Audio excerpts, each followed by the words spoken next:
शिका, संघटित व्हा आणि संघर्ष करा हा मंत्र दिला महामानव डॉक्टर बाबासाहेब आंबेडकर यांनी। मित्रांनो, आजचा दिवस आपल्यासाठी अत्यंत महत्त्वाचा आणि स्मरणीय आहे। 6 डिसेंबर 1956 हा दिवस भारतीयांसाठी, विशेषतः वंचित आणि शोषित समाजासाठी एक शोकाचा दिवस ठरला। या दिवशी भारताचे महान समाजसुधारक, संविधानाचे शिल्पकार आणि मानवतावादी नेते डॉक्टर बाबासाहेब आंबेडकर यांनी या जगाचा निरोप घेतला।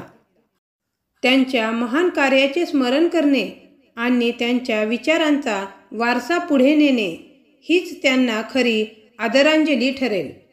डॉक्टर बाबासाहेब आंबेडकर यांचे जीवन म्हणजे संघर्ष, धैर्य आणि प्रगतीचा संदेश देणारे आहे। एका अस्पृश्य कुटुंबात जन्म होऊनही त्यांनी शिक्षणाच्या जोरावर स्वतःची ओळख निर्माण केली।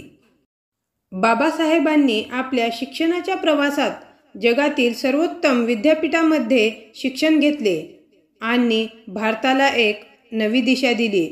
भारतीय संविधानाच्या रचनेत बाबासाहेबांचे योगदान खूप मोलाचे आहे।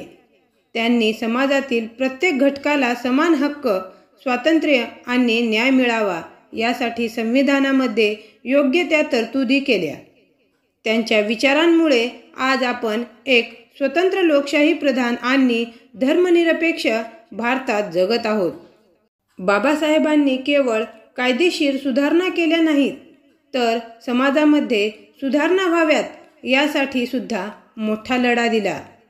अस्पृश्यता, जातीय भेदभाव आणि असमानतेविरुद्ध त्यांनी आयुष्यभर संघर्ष केले। महापरिनिर्वाण दिन म्हणजे केवळ शोक व्यक्त करण्याचा दिवस नाही, तर बाबासाहेबांच्या विचारांचा आदरपूर्वक अंगीकार करून त्यांच्या कार्याचा पुढे विस्तार करण्याचा दिवस आहे। त्यांच्या जीवन प्रवासातून आपण शिकायला हवे की कोणत्याही परिस्थितीत हार मानू नये आणि समाजासाठी सतत कार्यरत राहावे। डॉक्टर बाबासाहेब आंबेडकर यांना विनम्र अभिवादन करून मी माझे छोटेसे भाषण संपवते। जय हिंद, जय भारत।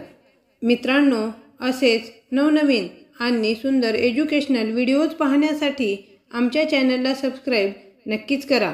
आणि हो, तुम्हाला हा व्हिडिओ कसा वाटला ते कमेंटमध्ये नक्कीच कळवा।